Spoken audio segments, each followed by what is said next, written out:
This is my story. I finally feel like I can talk about this particular time in my life and appreciate what it took. I'm not on mobile, so feel free to criticize my grammar. Although English is not my first language, so temper the criticism. Warning, this is a very long post.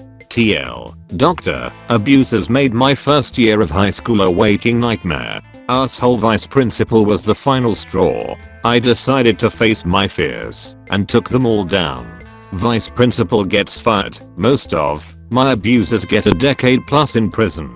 Background. This pro-revenge took place when I was in high school in the mid-2000s, a time in my country when there was much public outcry over bullying/hazing in boarding schools. A couple of students in different schools had died from injuries resulting from bullying. Other schools were rioting and burning shit.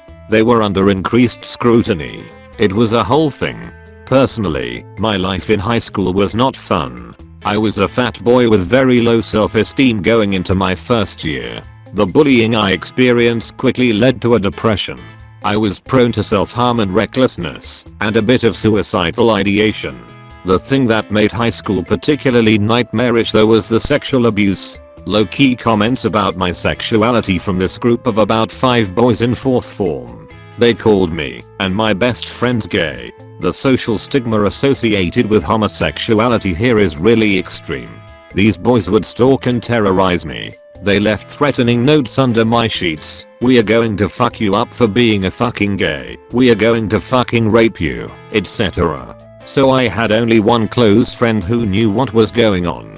Ironically, after an entire term of convincing everyone that I was gay, this same group began sexually abusing me. I'll spare you the details, but my first year in high school was the worst time of my life. But you're not here for my sad story, so moving on. Sometime in the middle of the term, the vice principal, VP, of our school was changed due to the aforementioned public backlash from the bullying scandals.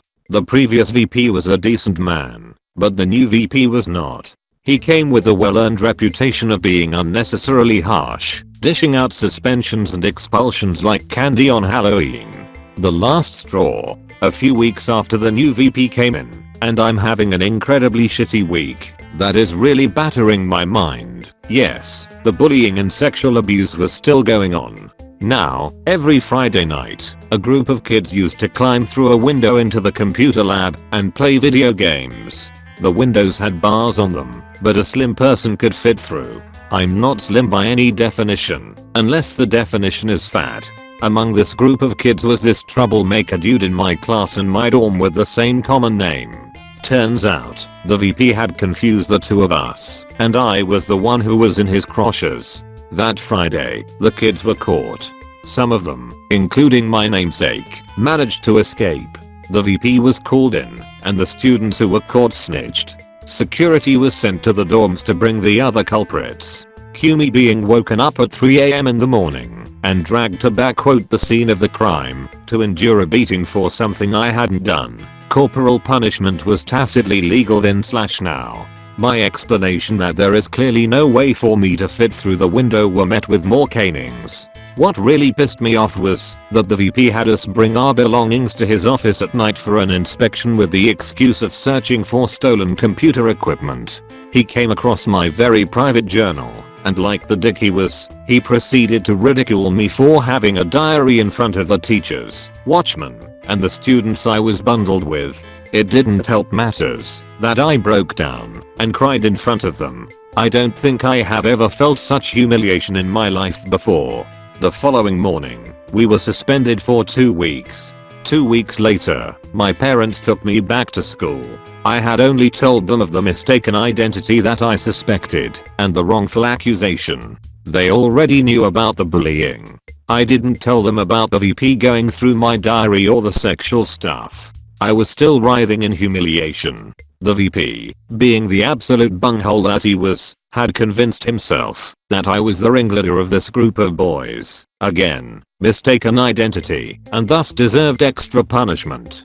He ordered me to clear out a large patch of weeds and overgrown grass between the rugby pitch and the hockey field, about the size of a football field, using only a slasher.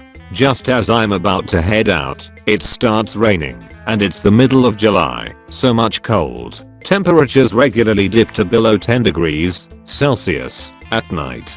So instead of going to the field, I head to class to wait out the rain. A few minutes later, the VP barged in furious, interrupting the geography lesson. He proceeded to tear me a new one, even mentioning my private journal, and then he threatened to expel me if I left the field before I finished my punishment. Mind you, this was one of the best schools in our region. It had actually been my first choice. He proceeded to cane me again, just to make his point stick. At this point I just broke. All of this punishment was due to something that I had not done. I was completely innocent, but this asswipe just couldn't listen. The ridicule, the humiliation, the bullying, and the abuse all just came to a head at that point, and I decided to just fuck it all to hell. So I walked out into the rain, slasher in hand, with not even a sweater. This was about 4 in the afternoon. I never returned. I think the VP never really expected me to complete the punishment. But then, I doubt he had ever met someone who decided they had no more fucks left to give either. My initial plan was to crucify him with his own words. Dusk fell with me cold and drenched, ripping up ferns from the ground. By midnight, I was shivering and crying uncontrollably, and it was too dark to see shit. I still persevered and started blindly cutting the grass, driven by this mad desire to just hurt. I really didn't care who I hurt. Sure, a part of my motivation was that, if I did get sick out here, the VP would be in a fuckload of trouble, but there was another part of me that was just like, fuck it, life sucks anyways. By midnight, I was too cold to continue. I ran out of energy and just sat down under a tree. Towards dawn I was so cold from the rain and the wind that my shivers began reducing. It was impossible for me to sleep. The teachers finally found me there a couple of hours after dawn. Apparently, the teacher on duty had found my desk empty during morning study time between 4:30 and 6 AM. When he asked where I was, it came about that I had not been in bed the previous night either. He then called the VP and other teachers, who began searching the school, and they finally found me in the field. The pro-revenge, yay. It's finally here. I don't know much about what happened immediately after. I was so out of it. I do remember the teachers rushed me to the school nurse, who immediately recommended I be taken to the hospital. I spent a week there due to complications, pneumonia, and a very expensive week it was, all on the school's dime. My parents were pissed as fuck, and I couldn't blame them. The school's board of governors convened after my parents contacted them. The days before my parents and I were called in to speak before the board, I had the idea to just face my fears and put everything out in the open. I was just done with that school and everybody there. So on that day, in front of a group of musty old men in the boardroom, I finally shed my burden. I told them everything, my only motivation being to bury the piece of shit VP and my tormentors. I don't think I've ever done anything that scary before. From the mistaken identity, the suspension, the punishment in the rain, the threat to expel me if decided to seek shelter, and the crown jewel, the bullying and the sexual abuse, I laid it all out. I knew that would definitely get their attention. The board called my best friend, who backed me up. The VP was in no position to win a they said contest with us at that moment. The VP was fired that day. A few days later, a zero tolerance policy on bullying was announced. I think the board was acutely afraid of finding themselves in the news for all the wrong reasons. They didn't want their school to be one of those schools, despite the fact that it was one of the worst. Over the holidays my friend told me that things got really serious after that. People didn't know why, but suddenly, any act of bullying was met with immediate and unconditional expulsion. As for the boys who had been terrorizing me, they were arrested. My dad went to the police with the threatening notes I had been receiving all year long. The school board supported us in this, on the condition that we, my parents and I, do not take the story to the media. I was happy with that arrangement. I had no desire to be the face of male rape victims. We had a few meetings with an investigator from the public prosecutor's office. A couple of months later, the office reached out, told us that the boys had pleaded guilty. One of them got off scot-free cause his dad was some senior army guy, corruption SMH. 3 of them got 10 years each. The last one got 18. The topping, they were all in their 4th and final year. They got arrested just as they were about to sit for their national exams to go to university. Their lives are ruined, and I have absolutely no remorse for them. Background. So I worked for Company A for almost a decade that had a small team consisting of 10 people doing commissioned work for businesses in my city. The owner treated us like family, knowing that we worked long and hard days, sometimes up to 60 hours in a week.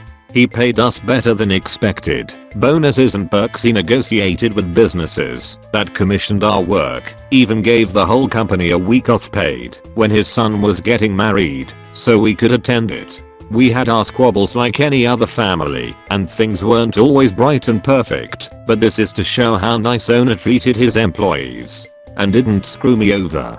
After working there 4 years, the manager position came open.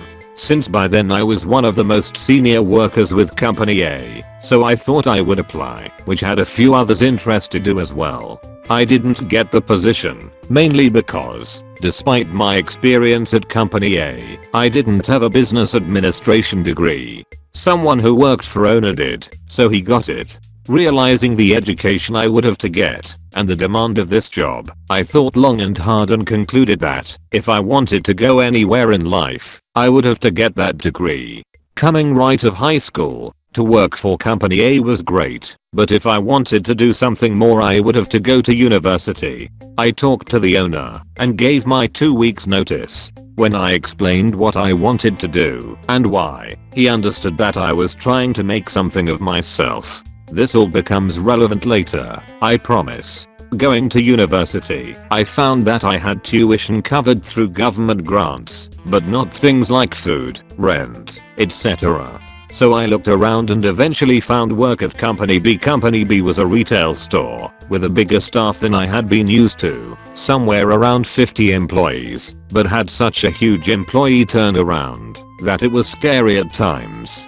They dealt with a wider range of goods from groceries to very expensive items. They had a certain niche clientele that they could order items for and catered to. I ended up working part-time in their warehouse and answered to the warehouse supervisor, who answered to the manager. There were other supervisors for other parts of the store, but for this only the sales supervisor is relevant. Skip forward 7 years. In that time I got my BA degree and worked at Company B the whole time, going from part-time to full, and eventually applied for the warehouse supervisor position. I was interviewed, got the job, been supervisor for months when the manager and I hired Kay as a warehouse clerk. Kay isn't the one to get the revenge, but she played a crucial part in the revenge. Then Bitch gets hired. Bitch started out as a cashier, working quickly up the chain and brown-nosing as many co-workers as possible, including the manager. When a sales rep went on maternity leave, Bitch quickly jumped at the chance to work in sales, and ended up permanently being a part of that team than the sales supervisor soon after. Me and Bitch got along like oil and water. We butted heads over things constantly. She would tell the manager all the small things that I did, but called me a snitch when I reported the issues she was causing. She would badmouth me and my warehouse staff, talk over me at meetings, and try to take credit for my ideas. She openly told co-workers that I was the cause of many issues and couldn't wait for me to leave. Oh, and she was never at fault. It would be the customer's fault, my fault, the delivery driver's fault, another co-worker's fault, etc. There were times when we got together well, but far and few between. I get fired. So one day, a very, and I mean very, expensive ring set, over $5,000 I found out later, ordered by one of our customers, comes in. Years ago I set up a procedure for any type of jewelry so that it will not get lost or stolen. The last step is, once we have done everything with it in the warehouse, we take it to the office and have someone put it in the safe immediately. This particular time, I was the one who received the ring, so once going through the procedure, told Kay that I was taking it to the office. The only one available who had the combination to the safe was bitch. I asked her if she could open the safe. She looked at me, looked at the jewelry box in my hand, then said, "Put it down here on my desk, I'll put it away once I'm done this email." Keep in mind that me and the bitch had a serious spat over something earlier that day, and I generally didn't feel like being close to her if I could help it. So I never saw her put it in the safe myself. The next day, I get a call from the manager to come to the office. I head there to find manager, bitch, and the HR consultant they pull in when some real shit hits the fan. Manager tells me that said ring set had disappeared. I tell them the procedure I followed, and last I saw them was with bitch. Manager tells me that bitch checked the box and that said box was empty. Manager then pulls the box out. Sure enough, the box the rings were in was indeed empty. I swear to manager that the rings were inside when I checked them before given to bitch. At this point, it's my word against hers. By stroke of bad luck, the in-store video recorder had broken down days before the incident, so there was no way to verify what happened. We all know someone has to take the blame for this, and that's when bitch strikes, saying that it was my fault since it was last seen in my hands. Manager asks if this is true. Then I realize that, yes, I was indeed the last person to touch the thing, and I never actually saw bitch pick up the box. Bitch gives me the look of that screamed gotcha. Manager and the HR consultant ask us both to leave. After what seemed like forever, I get called in. Manager tells me that, since I was responsible for the rings at the time and now are lost, they would be firing me. But, since they had no proof as to whether I stole the rings or not, they wouldn't press charges, which scared the crap out of me as this was the first time I heard of them thinking this. I go back to the warehouse, tell Kay and the other warehouse clerks just what happened, grabbed my personal belongings, and left that day. After a couple weeks of trying to get my head around what happened and weighing my options, I decide my first priority is to try to get some sort of job and consider it lucky if I get a job flipping burgers with a bad rep. When they ask company B, I call the owner of company A to get a good reference from them and explain what happened and why I was calling, only to get the shock of a lifetime. The manager position was about to be open. The guy who I lost the position to was retiring soon due to complicated health reasons. Owner had kept tabs on me while at university and understood when I didn't immediately come back to him, but with a golden opportunity like this, he wanted me back, and I wasn't going to say no. I dive into my new job I originally wanted with an owner I enjoyed working for. I thought, then and there, everything would be behind me, not knowing it would come back, not to bite me, but to pay dividends. The revenge. Kay side. This I found out after bitch's reckoning. After I was fired, Kay knew she had to do something about bitch. Kay knew that I wouldn't lose or steal something like the rings, but also knew that, without proof, bitch would deny that she did it and have Kay in her crosshairs to attack next. So, after talking with her husband, she hatched a plan. She started hanging out with bitch, telling her things like I'm so glad he's gone, or wish he had been fired much earlier.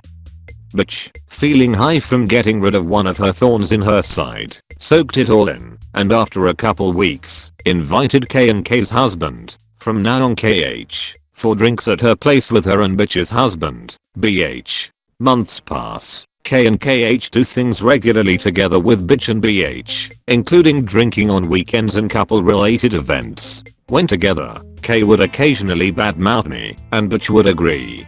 Finally, after over a year of playing nice, when Kay and KH were over at bitch's for one of their drinking parties, Kay randomly badmouthed me, mentioning the rings in passing. Then bitch says something that Kay was waiting for. I wanted those rings, so I stole them. Kay, hearing this, asks for more details. KH looks at her, tries to wave her off with one hand, then gives up when bitch keeps talking. That day, bitch had stopped writing her email and was going to put the rings in the safe. The safe was open, and she was about to put the rings away when bitch had an idea. See, as mentioned above, bitch wanted me gone from company B. She also wanted those rings. She also knew that the cameras weren't working. She figured that she could pocket the rings, tell the manager they were missing, and spin it, so I would take the blame. K then asks where are the rings now, and bitch, being too drunk, and not seeing a reason not to brag, not only tells her, but shows her where they are in her room. All while KH had been recording the whole conversation on his phone. The hand waving was him saying he started recording. K gives a copy of the recording to manager the next workday. Police are called immediately, bitch is arrested, and her house is raided. They find the rings. K and KH give the recording and testimonies to police. Bitch's reckoning has begun. Revenge, my side. I get a call from the prosecutor's office after bitch is arrested and charged with theft over $5,000, among other things. He wants me to testify about what she did to me. I didn't skip a beat in saying yes. Fast track to the trial. Prosecutor has me, K, and KH testify, and plays the recording of bitch admitting that she stole them. Her attorney tries to throw out the case saying that K got bitch deliberately drunk, but judge didn't buy it, since there was proof she drank all the time. Judge was lenient and gave her 5 years in prison, which she yelled was unfair, but I personally thought she got off easy. Meanwhile, as the trial was happening, I was talking with a lawyer to sue bitch for setting me up like she did. We were also going to sue company B for wrongful termination, but they settled the day they got notice of the lawsuit and knew they would lose. Bitch wasn't so lucky. They tried some trickery by having BH divorce her, and he received everything in the divorce, but my lawyer added him into the lawsuit as well. My lawyer asked overall for $3,500 for emotional distress, back pay from when I was fired until I started up with company A again and legal fees. And now, you are wondering where the metaphoric cherry is on this story? Well, recently we had someone leave company A, so we were hiring someone to replace them. Owner was going over the resumes and set up interviews for the job this week. Lo and behold, bitch was one of the people to apply, but he didn't know that. I looked at the resume, was about to trash it, but then smiled. Owner set up the interview. She came in at her slotted time, looking to brown nose her way through. Then she saw me. I smiled an evil smile. She went white. All I said was, "Ah, bitch, how are you? Remember me?" A deer in the headlight look from her. I look at her resume and say, "I'm sorry, I do not think you will be a good fit for our company.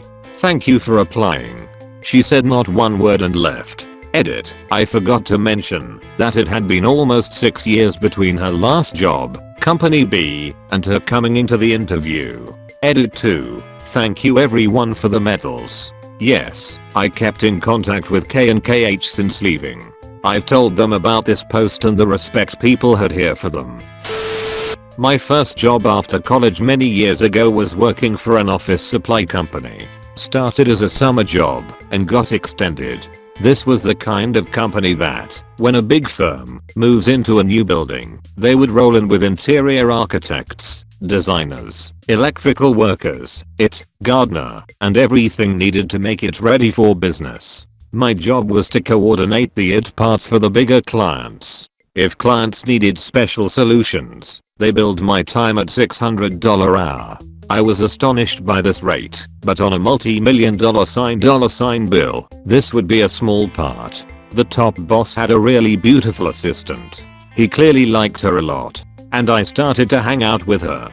Top boss typically wanted to go to lunch with his assistant and other managers. She would rather be with me, but could not tell her boss this. And with some excuse, she often met up with me for lunch. She was smart, funny, and a blast to be with. We all had company cars. The sales department had at this time received a database of products from some vendors, and it was not compatible with their database. I was asked if it was possible to import it all. Found out fast I could do it in a few days time. I told them I would do it, but it would take a few weeks, since I had to do it when I got open time slots. One weekend, some friends of the beautiful assistant invited her to a party in a city 10 hours away. She invited me to come with, and we both asked for Monday and Tuesday off, since festivities was planned until Sunday evening. She got an okay, and I was first told yes by my boss. Then, I suspect overridden by big boss, the okay was changed to a no. There was really no reason for denying me this, so I suspected unfair play, but the girl was more important to me than the job, so I decided to go anyway. Before I go, I tell sales department boss he will get his database updated next week, and also a program to import future updates from suppliers.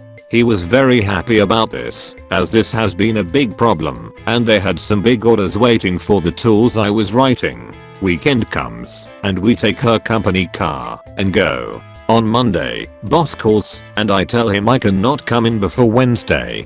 He tells me he had okayed the days off, but big boss overrode him and denied it, and now big boss is pushing on him to fire me unless I come in immediately. I cannot, because I'm not anywhere near.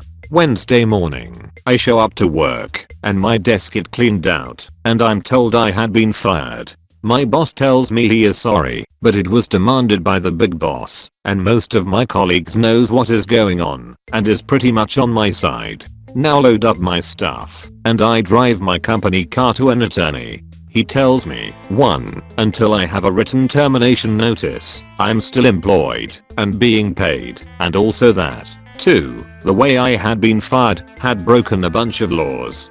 He writes a letter to the company that he plans to take them to court. Turns out the company is in the middle of being bought out, and that they really did not want a lawsuit while going during this process, so a top manager with a company attorney from a headquarter flies out to resolve. They are really pissed off at local big boss for breaking laws when firing me. I think he was mostly pissed off at me for taking his precious assistant away for the weekend and acted irrational. I agree to settle for $50,000. After the agreement is signed, the local big boss tells me he never wants to see me or have me do any work for him.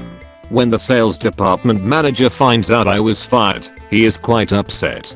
He calls me and tells me how sorry he is and asks if I can finish the work for him. It was not much to do, and I would have finished it for free, but I tell him I very much would like to, but the big boss had specifically told me I could not do any work for them, so I could not, unless I got in writing from big boss that he retracted what he said and that he would allow me to be paid as a consultant. He tells me he would talk to big boss and get back to me. It takes a long time, but after 2 days I get the mail. I heard there had been some serious yelling at a meeting between sales dep manager and big boss. Anyway, he agreed, and I billed them 40 hours to finish the tools and set it all up, and then 40 hours for the conversion, all at the usual rate of $600/HR. After the merger went through, they restructured, and the big boss was laid off. In retrospect, I could have handled things much better, and I'm not proud of everything, but it is my story of a time when the planets really lined